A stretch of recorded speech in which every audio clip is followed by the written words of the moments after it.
morning to everyone.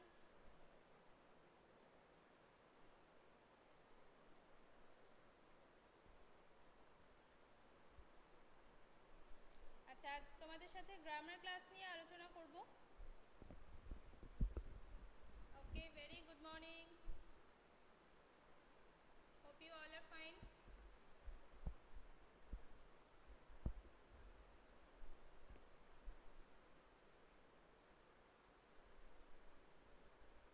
ওকে, আচ্ছা, last ক্লাসে অর্থাৎ লাস্ট ফ্রাইডে অবধি যে ক্লাসগুলো তোমাদের গেছে, অফলাইন ভিডিওতে যেগুলো গেছে, সেই ক্লাসে তোমরা দেখেছো গ্রামারের লিঙ্গ নিয়ে আলোচনা করেছিলাম।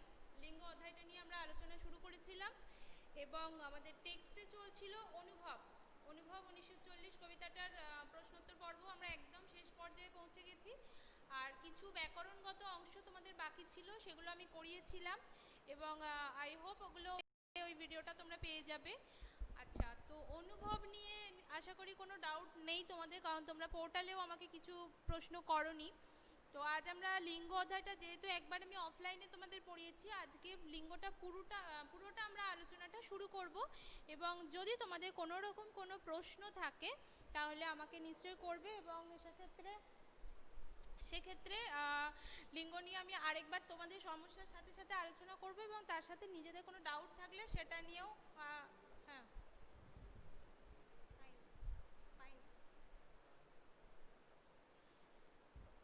কোনো সমস্যা থাকলে সেটা নিয়ে আলোচনা করব, কেমন?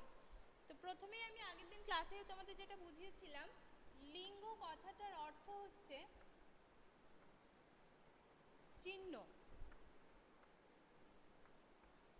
কিসের চিহ্ন? কি ধরনের চিহ্ন?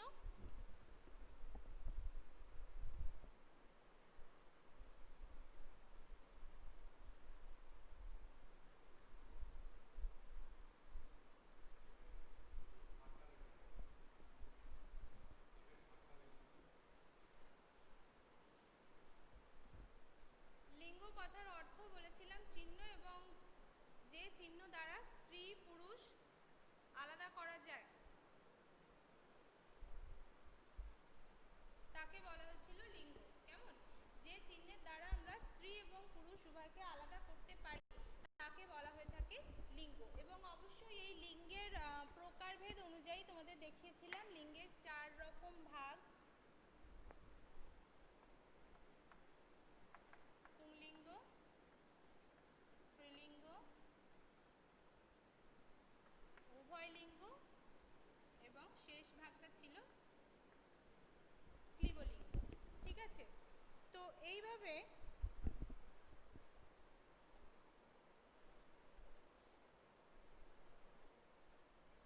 চারটে ভাগ আমরা লিঙ্গর দেখেছিলাম। তো এবং এই ভাগের মধ্যে প্রথমে বলতে গিয়ে আমরা বলেছিলাম প্রথম যে পুংলিঙ্গের মধ্যে আমরা বলেছিলাম যে পুরুষ জাতীয় কোনো কিছুকে বোঝায়, যে বা চিহ্নকে, পুরুষ চিহ্নটাকে যেটাকে বোঝাচ্ছে, পুরুষ জাতিকে বা পুরুষ বাচক কিছু যখন বোঝাচ্ছে তাকে বলা হচ্ছে পুংলিঙ্গ। এবং ঠিক সেরকমভাবে স্ত্রী বাচক কোনো কিছুকে যখন বোঝানো হচ্ছে তখন তাকে বলা হচ্ছে স্ত্রীলিঙ্গ। এবং এক্ষেত্রে আমরা এক্সাম্পলস হিসেবে দিতে পারি বাবা, দাদা, কাকা, ভাই। এরা যদি পুংলিঙ্গের উদাহরণ হয়ে থাকে, ঠিক অপোজিট দিকে সেরকমভাবে মা, দিদি, বোন এরা হবে স্ত্রীলিঙ্গ। অর্থাৎ পুরুষ জাতীয় কোনো কিছুকে যে চিহ্ন দ্বারা বোঝানো হচ্ছে তাকে বলা হচ্ছে পুংলিঙ্গ, এবং স্ত্রী জাতীয় কোনো কিছুকে যখন আমরা যে চিহ্নের দ্বারা আলাদা করছি তাকে বলা হচ্ছে স্ত্রীলিঙ্গ। একটু হোল্ড করবে, আমি ক্যামেরা পজিশনটা ঠিক করে দিই তোমাদের বোর্ডের অসুবিধা না হয় যাতে। আই হোপ এবার প্রত্যেকে দেখতে পাচ্ছ ঠিকঠাক বোর্ডটা।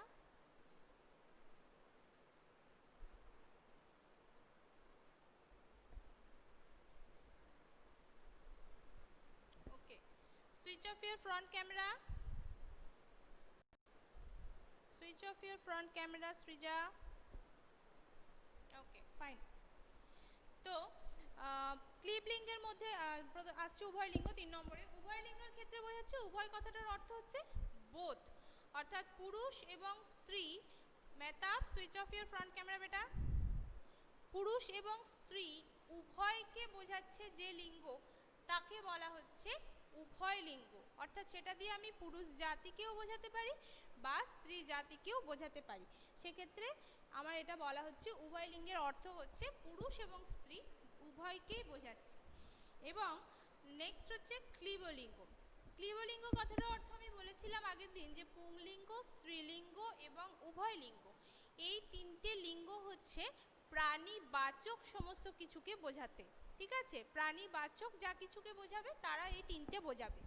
এবং একমাত্র ক্লীবলিঙ্গই কিন্তু অপ্রাণীবাচক কিছুকে নির্দেশ করছে। কীরকমভাবে? যেমন বই, খাতা, পেন, পেন্সিল, চক, ডাস্টার, চেয়ার, টেবিল, এই সমস্ত কিছু এরা হচ্ছে অপ্রাণীবাচকের উদাহরণ। এবং সেই অপ্রাণীবাচক হিসাবে বোঝানো হচ্ছে যে ক্লীবলিঙ্গকে বোঝানো হচ্ছে। ঠিক আছে, তাহলে পুংলিঙ্গ, স্ত্রীলিঙ্গ এবং উভয় লিঙ্গ এরা তিনটেই হচ্ছে আমাদের পড়ছে প্রাণীবাচকের মধ্যে। আর বাকি থাকছে উভয় লিঙ্গ, সেই উভয় লিঙ্গ ক্লীবলিঙ্গ, ক্লীবলিঙ্গ পড়ছে অপ্রাণীবাচকের মধ্যে। এই পর্যন্ত হচ্ছে আমাদের লিঙ্গের বেসিক কনসেপ্ট। কেমন? এবার আমরা শিখেছিলাম লিঙ্গ পরিবর্তন। লিঙ্গ পরিবর্তন বা লিঙ্গান্তর কাকে বলা হয়ে থাকে? এক লিঙ্গ থেকে অন্য লিঙ্গে পরিবর্তন করার যে নিয়ম তাকে বলা হয়ে থাকে লিঙ্গান্তর বা লিঙ্গ পরিবর্তন। কীরকম? সাপোজ ধরো পুংলিঙ্গ, পুংলিঙ্গে কোনো উদাহরণ দেওয়া আছে, তো সেই পুংলিঙ্গ থেকে আমাকে স্ত্রীলিঙ্গে পরিবর্তন করতে হবে বা স্ত্রীলিঙ্গকে আমায় পুংলিঙ্গে পরিবর্তন করতে হবে, চেঞ্জ করতে হবে, ট্রান্সফার করতে হবে। অর্থাৎ একটা লিঙ্গ থেকে আরেকটা লিঙ্গে আমায় পরিবর্তন করতে হবে। তাকে বলা হয়ে থাকে লিঙ্গান্তর বা লিঙ্গ পরিবর্তন। এই প্রসেসটাকে বলা হয়ে থাকে, এই প্রক্রিয়াটাকে বলা হয়ে থাকে লিঙ্গ পরিবর্তন। এবার এই লিঙ্গ পরিবর্তনে যাওয়ার আগে আমরা দুটো জিনিস শিখেছিলাম, যেটা আমি আগের ক্লাসেও তোমাদের সাথে আলোচনা করেছিলাম, যে নিত্য পুংলিঙ্গ এবং নিত্য স্ত্রীলিঙ্গ। নিত্য কথাটার অর্থ কি? নিত্য কথার অর্থ হচ্ছে ইউনিভার্সাল। কেমন? ইউনিভার্সাল, চিরন্তন। তো ঠিক সেরকমভাবে নিত্য পুংলিঙ্গতে যেমন সভাপতি, মন্ত্রী, এই যে এগুলো যে এক একটা মানে বোঝাচ্ছে নামগুলো, এটা তো এক একটা পোস্ট, এগুলো এক একটা পদের নাম, পোস্ট এগুলো। তো এই পদে যিনি আসীন হবেন তিনি পুরুষও হতে পারেন বা মহিলাও হতে পারেন। এক্স্যাক্টলি একই নিয়ম আমরা উভয় লিঙ্গের ক্ষেত্রেও আলোচনা করব। কিন্তু নিত্য পুংলিঙ্গের মধ্যে যাদের ফেলা হয় ব্যাকরণগত দিক থেকে এই নামগুলো চিরন্তন হিসেবেই যেন পুংলিঙ্গের তালিকাভুক্ত, তাই এদের বলা হয়ে থাকে নিত্য পুংলিঙ্গ। সভাপতি মানেই আমাদের কাছে যে ইমেজটা আসে সেটা একটা পুংলিঙ্গের এক্সাম্পল। মন্ত্রী মানেই আমাদের কাছে যে ইমেজটা আসে সেটা একটা পুংলিঙ্গের এক্সাম্পল। তাই মন্ত্রী, সভাপতি এগুলো হচ্ছে নিত্যকালীন পুংলিঙ্গ, চিরন্তন পুংলিঙ্গ এরা। কেমন? নেক্সট সেরকমই একটা অপোজিট হচ্ছে নিত্য পুংলিঙ্গের অপোজিট হচ্ছে নিত্য স্ত্রীলিঙ্গ। ললনা, অঙ্গনা, রমণী এইগুলো কখনোই কিন্তু কোনো মানে পুংলিঙ্গের নামের সাথে এগুলো যাবে না। এগুলো মানে বোঝাবেই তোমাকে সব সময় স্ত্রীলিঙ্গ। অঙ্গনা মানে, ললনা মানে বা রমণী মানে মেয়েকেই বোঝাচ্ছে, মেয়ে জাতিটাকেই তোমাকে আলাদাভাবে নির্দিষ্ট করছে। তো সেক্ষেত্রে এগুলো কিন্তু কখনোই আমার পুরুষবাচক কোনো শব্দের উদাহরণ হতে পারে না কোনোভাবেই। ঠিক আছে, তাহলে দুটো নিত্য পুংলিঙ্গের উদাহরণ দাও, সভাপতি, মন্ত্রী। দুটো নিত্য স্ত্রীলিঙ্গের উদাহরণ দাও, অঙ্গনা, ললনা, রমণী ইত্যাদি। কেমন? এই পর্যন্ত ক্লিয়ার আছে আশা করি প্রত্যেকের? Switch off your front camera, who is দেয়ার?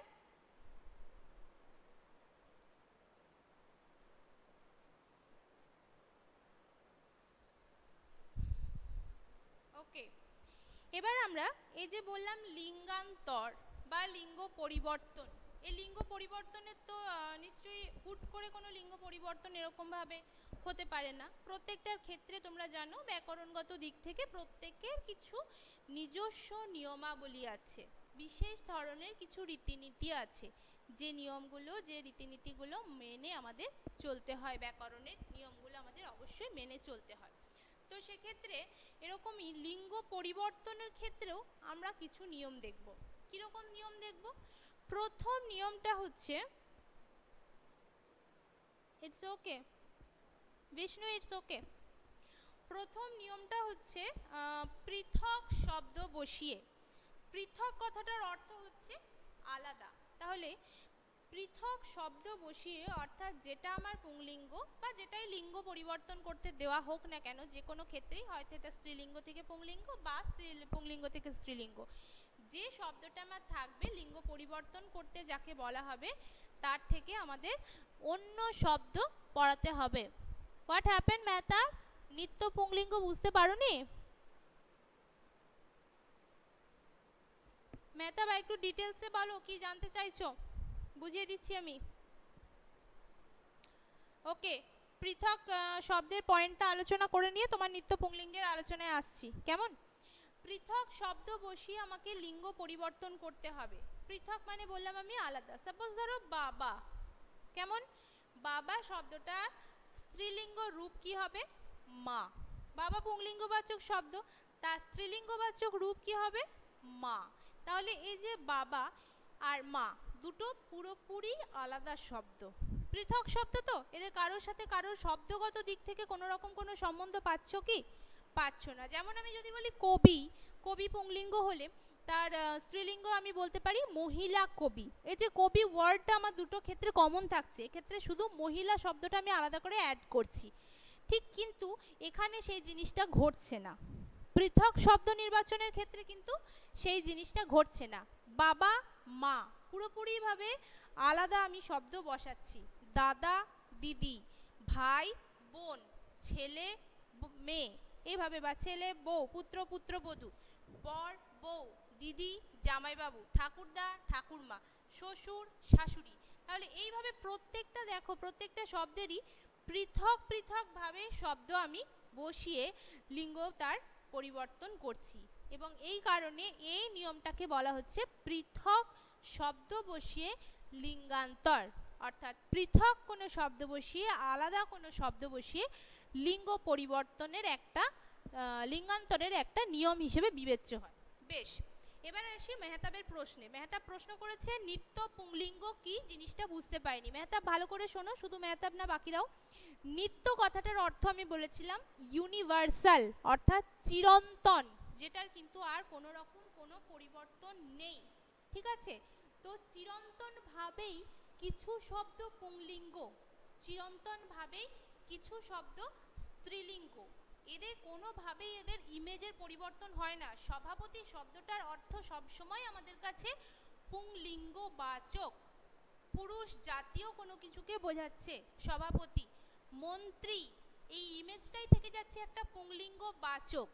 ললনা, রমণী, এগুলো দ্বারা কখনোই আমি কোনো পুরুষ জাতীয় শব্দকে নির্দিষ্টকরণ করতে পারবো না। ললনা মানে সবসময় আমার মাথায় ক্লিক করবে একটাই জিনিস, একটাই ইমেজ আমার কাছে থাকবে, ললনা মানেই কিন্তু মেয়ে, মহিলা, স্ত্রী, লেডি, ভদ্রমহিলা, ঠিক আছে? ললনা কোনোভাবেই কোনো একটা ছেলের প্রতিচ্ছবি আঁকতে পারে না আমার মনে, ঠিক আছে?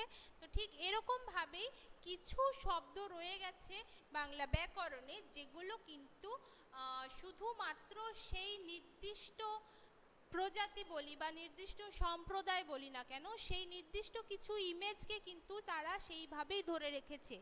নিত্য পুংলিঙ্গ বলতে সভাপতি, মন্ত্রী, এবং নিত্য স্ত্রীলিঙ্গ বলতে ললনা, রমণী, অঙ্গনা, এগুলোকেই বোঝানো হয়ে থাকে। আই থিঙ্ক মেহতাব তোমার ডাউট আমি ক্লিয়ার করতে পেরেছি, রেসপন্স করো।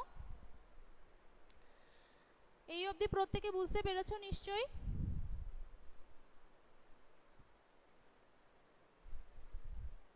Okay, very good. Now next is লিঙ্গ পরিবর্তনের দ্বিতীয় নিয়মে আমরা চলে যাব। একটু বোর্ডের দিকে তাকাবে প্রত্যেকে। লিঙ্গ পরিবর্তনের দ্বিতীয় নিয়মের ক্ষেত্রে কি কি আমরা ব্যবহার করছি। প্রথমটা তো ব্যবহার করলাম পৃথক শব্দ বসিয়ে লিঙ্গান্তর। তো দ্বিতীয় যে নিয়মটা বলা হয়েছে, দ্বিতীয় নিয়মটার ক্ষেত্রে রয়েছে, দেখো, পুংলিঙ্গ শব্দের শেষে আ, হস্যই, দীর্ঘই, দন্তন্বয় দীর্ঘই, নি, আনি, ইকা, হস্যই কয়াকার ইকা, এই সমস্ত শব্দ আমায় যোগ করতে হবে। হু ইজ দেয়ার, মেহতাব?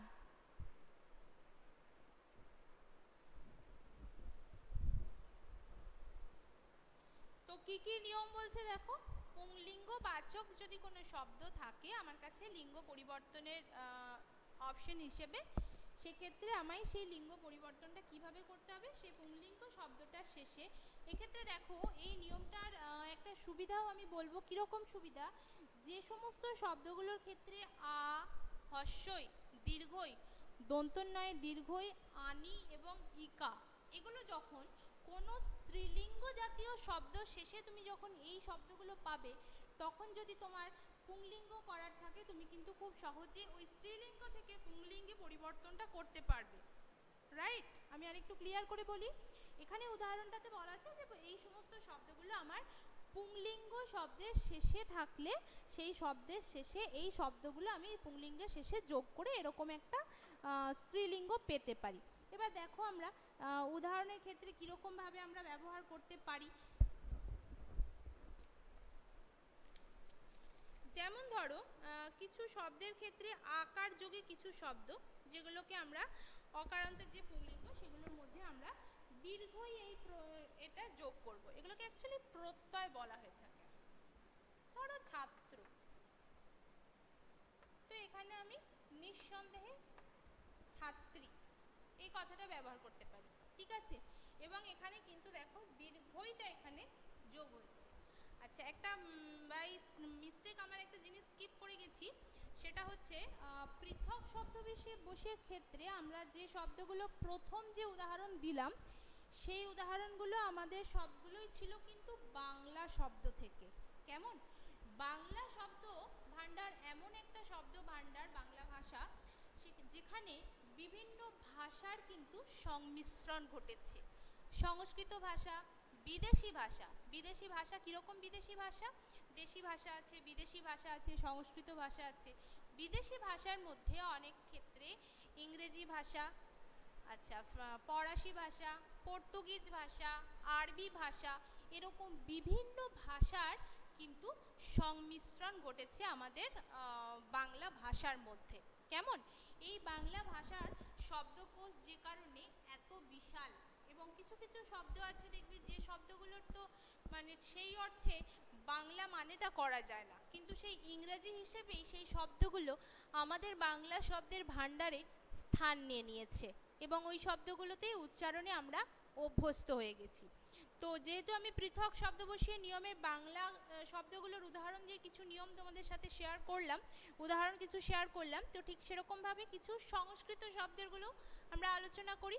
যে সমস্ত শব্দগুলো আমরা হয়তো বাংলায় দৈনন্দিন জীবনে আমরা প্রাত্যহিক জীবনে ব্যবহার করে থাকি, কিন্তু আলটিমেটলি দেখা যাচ্ছে সেই শব্দগুলো আসলে কিন্তু মূলত সংস্কৃত থেকে আগত। কি বললাম? সেই শব্দগুলোর অরিজিন হচ্ছে সংস্কৃত, সংস্কৃত ভাষা থেকে সেই শব্দগুলো আগত।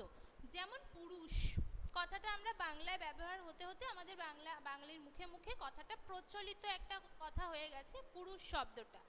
পুরুষের অপোজিট কি? পুরুষের লিঙ্গ পরিবর্তন কি হবে? নারী বা স্ত্রী। এই শব্দগুলো কিন্তু প্রত্যেকেই হচ্ছে সংস্কৃত শব্দ। যেমন স্বামী, স্ত্রী বা জায়া বা ভার্যা, প্রত্যেকটার মানেই কিন্তু স্ত্রী। নর, নারী, নর মানে মানুষ, নারী মানে মানবী। যদি নরর ভালো বাংলা করি আমরা মানব, তাহলে সেই মানবের স্ত্রীলিঙ্গ কি হবে? মানবী। ঠিক এরকমভাবেই পিতা, মাতা, ভ্রাতা, ভগিনী, জনক, জননী, কর্তা, কর্ত্রী, পতি, পত্নী, ভদ্রলোক, ভদ্রমহিলা, বিপত্নিক, বিধবা, সখা, সখী, শ্রীযুক্ত, শ্রীযুক্তা, বিদ্বান, বিদুষী, পিতামহ, পিতামহী, প্রত্যেকটা শব্দই কিন্তু সংস্কৃত শব্দ। কেমন? এই শব্দগুলো লিঙ্গ পরিবর্তনের ক্ষেত্রেও কিন্তু একই নিয়ম প্রযোজ্য, অর্থাৎ পৃথক শব্দাবলী ব্যবহার করে লিঙ্গ পরিবর্তন। সংস্কৃত ভাষা নিয়ে কিছু উদাহরণ আমরা আলোচনা করলাম। এবং শেষ হচ্ছে আমাদের বিদেশি ভাষা। বিদেশি ভাষা আমি বললাম যা আমাদের দেশের বাইরে থেকে, বিভিন্ন দেশ থেকে, অন্য দেশ থেকে, ভিন্ন দেশ থেকে আগত কিছু ভাষা, যেগুলো অবলীলায় আমরা বাংলা শব্দ বলে চালিয়ে দিয়ে থাকি, সেই শব্দগুলোকে বলা হয়ে থাকে বিদেশি ভাষা। এরকম বিদেশি ভাষার মধ্যে কি কি পড়ছে দেখো।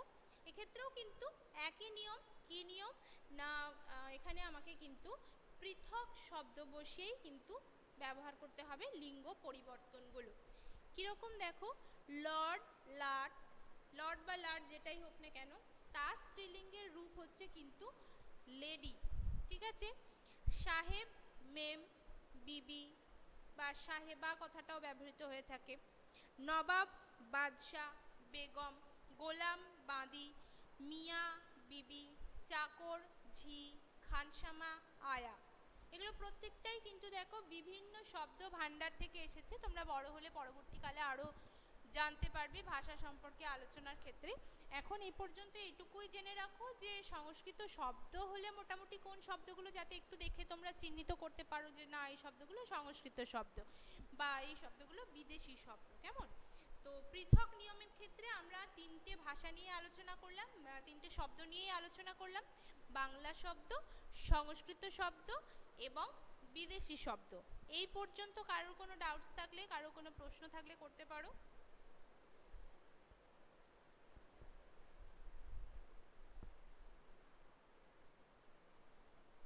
এই পর্যন্ত প্রত্যেকে বুঝেছো ভালোভাবে?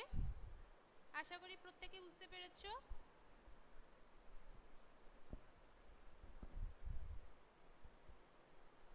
Any problem?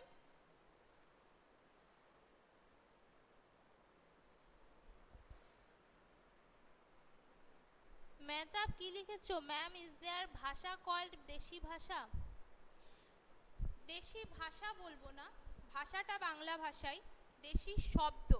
ওকে মেহতাব, শব্দটা হচ্ছে দেশি শব্দ, বিদেশি শব্দ এবং সংস্কৃত শব্দ। ভাষাটা একই, ভাষাটা আমার বাংলা ভাষা। ঠিক আছে?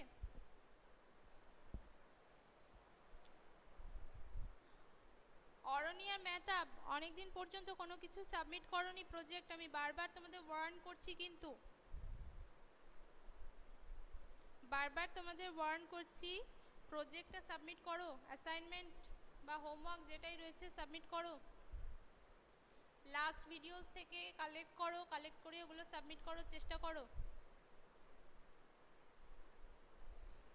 অ্যাকচুয়ালি প্রজেক্ট না, আমি দিয়েছিলাম অ্যাসাইনমেন্ট এবং হোমওয়ার্ক তোমাদের, তো সেগুলো অনেকে সাবমিট করোনি।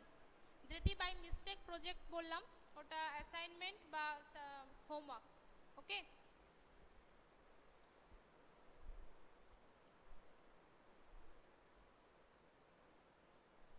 বেশ। এবার আমরা লিঙ্গ পরিবর্তনের দ্বিতীয় যে নিয়মটাতে ছিলাম সেই নিয়মটায় যাব, যে পুংলিঙ্গ শব্দের শেষে আ, হস্যই, দীর্ঘই, দন্তন্বয়, দীর্ঘই, আনি, ইকা ইত্যাদি, এরা অ্যাকচুয়ালি হচ্ছে এক একটা প্রত্যয়। প্রজেক্ট নয় কিছু, অর্পণ কোনো প্রজেক্ট দিইনি, অ্যাসাইনমেন্ট এবং হোমওয়ার্ক, বাই মিস্টেক ওটা প্রজেক্ট বলে ফেলেছি। ওকে অর্পণ, সাবমিট করবে? তো এই যে হস্যই, দীর্ঘই, আনি, নি, ইকা, এরা প্রত্যেকে হচ্ছে বাংলায় এক একটা প্রত্যয় হিসেবে এদের বলা হয়ে থাকে। কেমন?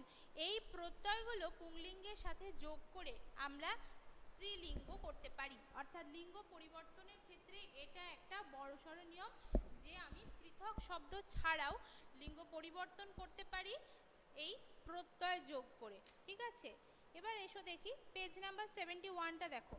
স্ত্রী প্রত্যয় যোগ করে লিঙ্গ পরিবর্তনের কিছু এক্সাম্পলস রয়েছে। পুংলিঙ্গ বাচক শব্দের ক্ষেত্রে এখানেও কিন্তু আমাদের বাংলা প্রত্যয় আছে এবং সংস্কৃত প্রত্যয় আছে, দুটো ভাগে ভাগ আছে, আমরা আলোচনা করব আস্তে আস্তে। তো প্রথম হচ্ছে বাংলা প্রত্যয় যোগে। বাংলা প্রত্যয় যোগে কি রয়েছে? পুংলিঙ্গবাচক শব্দের সঙ্গে হস্যই প্রত্যয় যোগ করে তাকে স্ত্রীলিঙ্গ করা হবে। একটু ভালো করে খেয়াল করো, পুংলিঙ্গবাচক শব্দের সঙ্গে হস্যই প্রত্যয় অর্থাৎ ই প্রত্যয় যেটা আমরা বলে থাকি, হস্যই এই প্রত্যয় যোগ করে কিন্তু স্ত্রীলিঙ্গ করা হবে। উদাহরণগুলো দেখো, খুব সোজা, ভীষণ ইজি, এগুলো তোমরা আগেও পড়েছো। মোরগ, মুরগি, ভাগিনা, ভাগ্নি বা ভাগিনেয়, বিড়াল, বিড়ালি, ব্যঙ্গমা, ব্যঙ্গমী, বামুন, বামনি, পাগল, পাগলি। কেমন? এই ধরনের প্রত্যেকটা শব্দের শেষেই দেখো একটা ই আসছে, হর্ষই আসছে। মোরগ মুরগি, মোরগ শব্দের শেষে ই আসছে, মুরগি।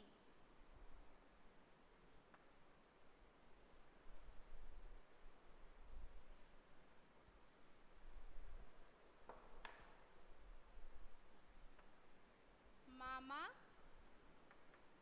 মামি, এই যে দেখতে পাচ্ছ এই ইটা আসছে শব্দটা শেষে, এখানে কিন্তু একটা ই আমার যোগ হচ্ছে এখানে।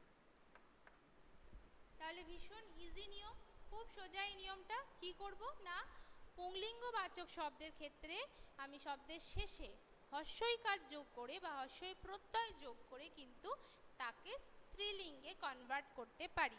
কেমন? এটা গেল একটা নিয়ম বাংলা প্রত্যয়ের যোগের ক্ষেত্রে। দ্বিতীয় নিয়মটা দেখো, পুংলিঙ্গবাচক শব্দের শেষে দন্তন্বয় দীর্ঘই নি স্ল্যাশ হচ্ছে দন্তন্বয় হর্ষই নি, দুটো উচ্চারণই হচ্ছে নি।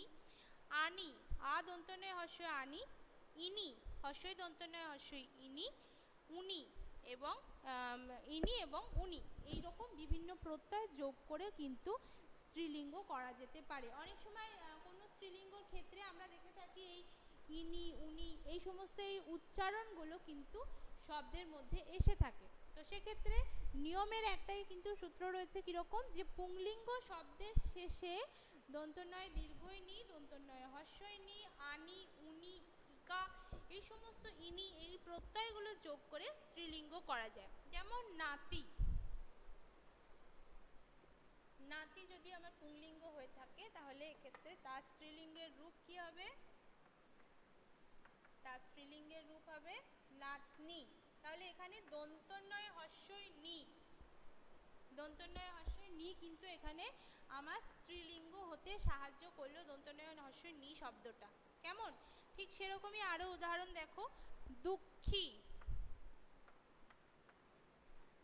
পুংলিঙ্গ, একে স্ত্রীলিঙ্গ করতে গেলে আমায় কি করতে হবে, দুঃখিনী, ক্ষয় হর্ষই দন্তন্বয়ে দীর্ঘই দুঃখিনী। এবার এই শব্দটাকে ভাঙো, ভেঙে দেখো এটা আসছে আমার আসলে ইনি, হর্ষই দন্তন্বয় হর্ষই ইনি। বইয়ে দেখো ফর্মুলা অনুযায়ী কিন্তু ইনি প্রত্যয় রয়েছে, হর্ষই দন্তন্বয় হর্ষই ইনি। বুঝতে পারছো?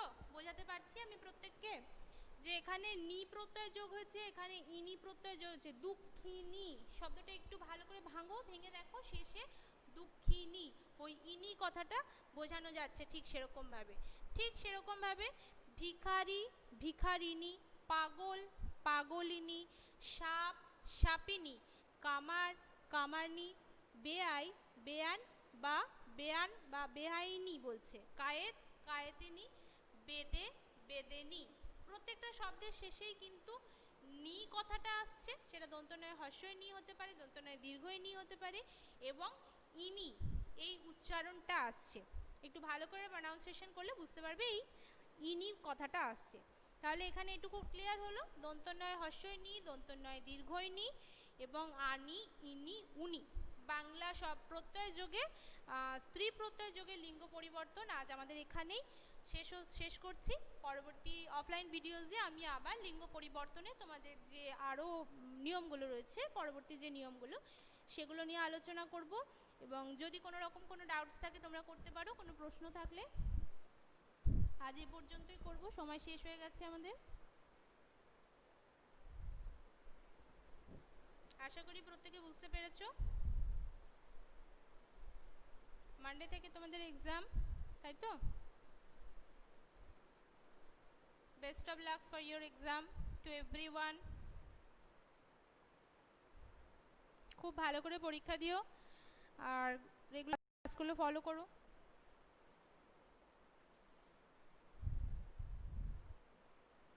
ওকে, সো বাই এভরিওয়ান। ডিসকানেক্ট করলাম আমি, আশা করি কোনো প্রবলেম নেই। ওকে, বাই।